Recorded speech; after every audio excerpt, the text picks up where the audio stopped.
Good morning. आज हम पढ़ेंगे क्लास 8 में। सब्जेक्ट है अपना हिंदी व्याकरण और पीरियड है आज का वो है सेकंड पीरियड।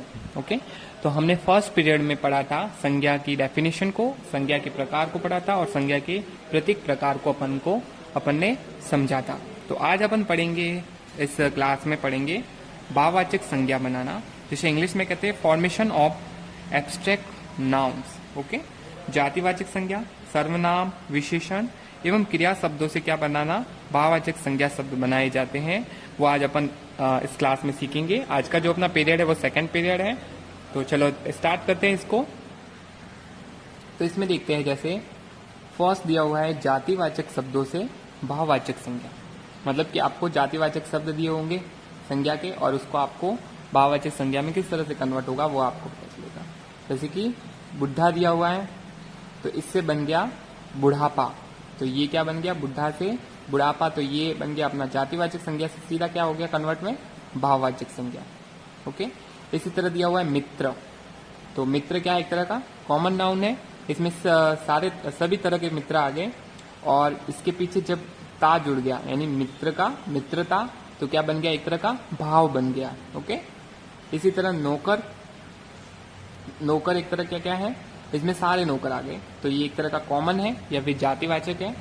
और जब इसके पीछे ई की मात्रा जुड़ जाती है तो ये बन जाता है नौकरी, तो नौकरी क्या है, एक तरह का भाववाचक संज्ञा। इसी तरह है जवान, जवान क्या है, जिसमें सारे जवान आ गए। ओके, तो ये एक तरह का कॉमन नाउन है या फिर जातिवाचक संज्ञा है और इसके पीछे ई की मात्रा जुड़ते ही जवानी, तो ये क्या बन गया, एक तरह का किसी का गुण बन गया, तो ये क्या बन गई, भाववाचक संज्ञा। इसी तरह है नेक्स्ट दिया हुआ है जैसे शत्रु, शत्रु, तो शत्रु का जब ता जुड़ गया तो ये बन गया शत्रुता, तो शत्रु में सभी तरह के शत्रु एक कॉमन नाउन के रूप में यूज हो रहा है जातिवाचक संज्ञा के रूप में, और जब इसके पीछे ता जुड़ जाता है तो इससे बन जाता है शत्रुता, जिसको कह सकते हैं ये किसी का दोष है। तो ये क्या बन गया, एक जिससे अपन को दोष या गुण का पता चले तो वो कौन सी संज्ञा होती है, भाववाचक संज्ञा। आपको पता ही है, मैंने पढ़ाया है। तो शत्रुता क्या बन गया, भाववाचक संज्ञा। इसी तरह मनुष्य, मनुष्य क्या है, जिसमें सभी तरह के मनुष्य आ गए, तो ये कॉमन है या फिर जातिवाचक है। इसी तरह जब इसके पीछे ता जुड़ जाता है मनुष्य का मनुष्यता, तो मनुष्यता क्या है, एक तरह का गुण है, तो ये क्या है, जिससे गुण और दोष का पता चले तो क्या बनता है, भाववाचक संज्ञा। तो ये मनुष्यता क्या है, भाववाचक संज्ञा। अब है कलाकार, तो कलाकार में सारे कलाकार आ गए, जैसे गाने वाला भी आ गया, बजाने वाला भी आ गया, और इसी तरह जैसे कलाकारी, ई की मात्रा जुड़ते ही क्या बन गया, कलाकारी, तो ये तो क्या था, कॉमन था, अब सीधा बन गया क्या, एब्स्ट्रैक्ट नाउन या फिर भाववाचक संज्ञा। ओके, इसी तरह नेक्स्ट सेकंड नंबर पे दिया हुआ है, वो दिया हुआ है सर्वनाम शब्दों से भाववाचक संज्ञा बनाना। सर्वनाम ऐसे शब्द जो संज्ञा की जगह इस्तेमाल होते हैं उसे अपन क्या कहते हैं, सर्वनाम। तो सबसे फर्स्ट सर्वनाम दिया हुआ है सर्व। ओके, और जब सर्व के पीछे स्व आधा जुड़ जाए तो सर्वस्व, तो क्या बन गया, भाववाचक संज्ञा। इस तरह नीच, नीच यानी होता है अपना, तो अपना क्या है, एक तरह का सर्वनाम है। निजत्व या निजता, ये क्या बन गया, एक तरह का भाववाचक संज्ञा। इसी तरह नेक्स्ट दिया हुआ है पराया, और पराया के पीछे पन जुड़ते ही पराया पन, पराया क्या है, सर्वनाम, और पराया पन क्या बन गया, भाववाचक संज्ञा। इसी तरह अपना, अपना क्या है, सर्वनाम, और अपनत्व या अपनापन बनाते ही सीधा क्या बन जाता है, ये भाववाचक संज्ञा। इस तरह से फॉर्मेशन होता है। ओके, तो इसी तरह नेक्स्ट दिया हुआ है विशेषण शब्दों से भाववाचक संज्ञा। विशेषण लाल, जैसे कि लाल किसी का कलर है तो ये क्या है, उसकी विशेषता है, और लालिमा क्या बन गया, भाववाचक संज्ञा, किसी का गुण या दोष।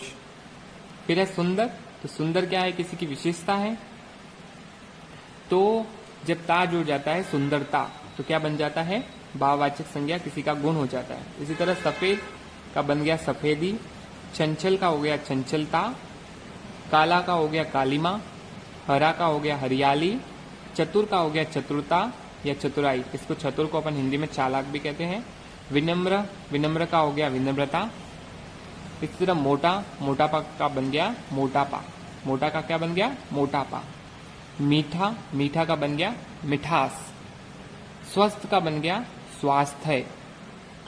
इसी तरह सर्दी का बन गया, सर्द का बन गया सर्दी। ओके, सर्द का बन गया सर्दी। इसी तरह नेक्स्ट 4 दिया हुआ है क्रिया शब्दों से भाववाचक संज्ञा बनाना। तो अपन ने कौन सा सीखा? जातिवाचक से सीखा, सर्वनाम से सीखा, विशेषण शब्दों से सीखा। अब देखते हैं क्रिया शब्दों से। तो क्रिया, क्रिया क्या है? जिससे कि किसी काम का होना या करना पाया जाता है, जिससे अपन को पता लगता है कि वो काम कर रहा है। ओके, तो सबसे पहले दिया हुआ है क्रिया थकना। तो थकना दिया हुआ है, तो जब इसके पीछे अपन इसको फॉर्मेशन करते हैं तो थकना का थकावट। तो थकावट क्या बन गया? भाववाचक संज्ञा। इसी तरह मारना, मारना का मार क्या बन गया? भाववाचक संज्ञा। जीतना, जीतना का हो गया जीत, ये भाववाचक संज्ञा। चुनना का हो गया चुनाव, ये क्या बन गया? भाववाचक संज्ञा। इसी तरह सजाना का हो गया सजावट। हंसना का हो गया हंसी। भूलना का हो गया भूल। इसी तरह दौड़ना का हो गया दौड़। खेलना का हो गया खेल। उड़ना का हो गया उड़ान। ओके, तो इस तरह से ये जो फॉर्मेशन होता है जातिवाचक संज्ञा से भाववाचक, सर्वनाम से भाववाचक, विशेषण से भाववाचक, क्रिया शब्दों से भाववाचक। ओके, अब देखते हैं संज्ञाओं का प्रयोग। Use of noun. वाक्यों में प्रयुक्त संज्ञा कभी कभी व्यक्तिवाचक होते हुए भी जातिवाचक के रूप में प्रयुक्त होती है, और कभी कभी जातिवाचक संज्ञा व्यक्तिवाचक संज्ञा के रूप में प्रयुक्त होती है। मतलब कि कभी क्या होता है कि व्यक्तिवाचक संज्ञा है लेकिन फिर भी वो किसके रूप में प्रयोग होगी? जातिवाचक के लिए। और कुछ जातिवाचक है लेकिन कभी कभी का क्या होता है, वो व्यक्तिवाचक के रूप में प्रयुक्त होती है। जैसे कि दिया हुआ है व्यक्तिवाचक संज्ञा जातिवाचक संज्ञा के रूप में। जैसे इसमें ये पंक्ति दी हुई है, आप तो पूरे विभीषण निकले। तो विभीषण किसी का नाम है। ओके, तो जैसे ये क्या कह रहा है, आप तो पूरे विभीषण निकले। तो विभीषण क्या है? किसी का स्पेशल नाम है, तो ये क्या है? व्यक्तिवाचक संज्ञा है, लेकिन इसका जो यूज हो रहा है वो किसके लिए हो रहा है?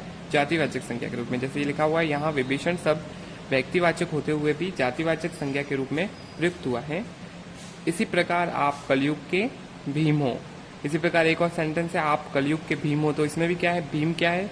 व्यक्तिवाचक संज्ञा है लेकिन जातिवाचक संज्ञा के रूप में प्रयुक्त हो रहा है। फिर है जातिवाचक संज्ञा व्यक्तिवाचक के रूप में। इसमें क्या होगा? जातिवाचक संज्ञा है लेकिन वो व्यक्तिवाचक के रूप में है। तो फर्स्ट लिखा हुआ है पंडित जी को कौन नहीं जानता। ओके, तो पंडित जी में सारे पंडित जी आ गए, तो ये क्या है? कॉमन नाउन है या फिर जातिवाचक संज्ञा, लेकिन इसका यूज हो रहा है इधर व्यक्तिवाचक के रूप में। यहाँ पंडित शब्द जातिवाचक होते हुए भी व्यक्तिवाचक के रूप में प्रयुक्त हुआ है। इसी प्रकार दाऊ से कृष्ण के भाई बलराम का, दाऊ से क्या मतलब है? बलराम। गोस्वामी से तुलसीदास का बोध होता है, इसलिए ये जातिवाचक संज्ञा व्यक्तिवाचक संज्ञा बनकर प्रयुक्त हुई है। ओके, तो आज का आपका होमवर्क रहेगा वो इस तरह से रहेगा।